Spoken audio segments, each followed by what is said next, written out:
నమస్తే welcome to Andhraprabha.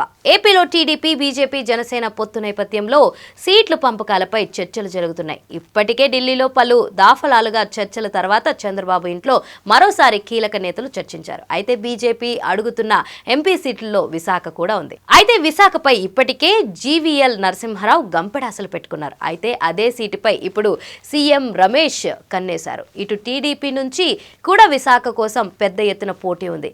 ఈ నేపథ్యంలో విశాఖ ఎవరికి దక్కుతుంది? ఏపీలో టీడీపీ జనసేన బీజేపీ పొత్తు పొడిచింది. పొత్తుల్లో భాగంగా బీజేపీకి 6 ఎంపీ సీట్లు కేటాయించాలని నిర్ణయం తీసుకున్నారు. ఈ 6 సీట్లలో విశాఖను కూడా బీజేపీ కోరుతున్న చంద్రబాబు మాత్రం ఇచ్చేందుకు అంగీకరించడం లేదన్న చర్చ సాగుతుంది.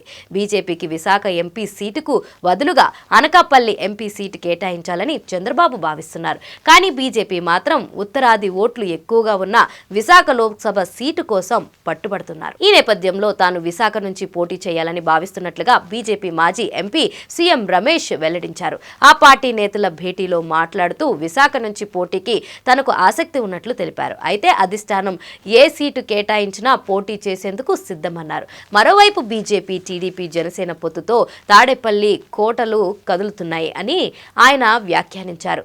విపక్షాల పొత్తుతో అధికార పార్టీల్లో భయం కనిపిస్తుందన్నారు. రాష్ట్రంలో అత్యధిక సీట్లను విపక్షాల కూటమి కైవసం చేసుకుంటుందని ఆయన అంచనా వేస్తున్నారు. త్వరలో సీట్ల కేటాయింపు పూర్తయినాక ప్రకటన వస్తుందన్నారు.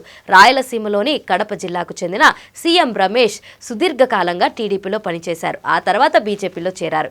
ఇప్పుడు గతంలో ఎందరో నాన్ లోకల్ లీడర్లను ఎంపీలుగా గెలిపించిన విశాఖ ఎంపీ సీటుపై కన్నేశారు. అయితే విశాఖలో బీజేపీ నేత జీవీఎల్ నరసింహారావు ఎప్పటి నుంచో పనులు చేస్తూ వస్తున్నారు. ఎన్నికలను దృష్టిలో పెట్టుకుని ఆయన విశాఖలో కొన్ని నెలలుగా విశాఖలోనే మకం వేశారు. అక్కడి లోకల్ నేతలతో మమేకమవుతూ పరిచయాలు పెంచుకుంటున్నారు.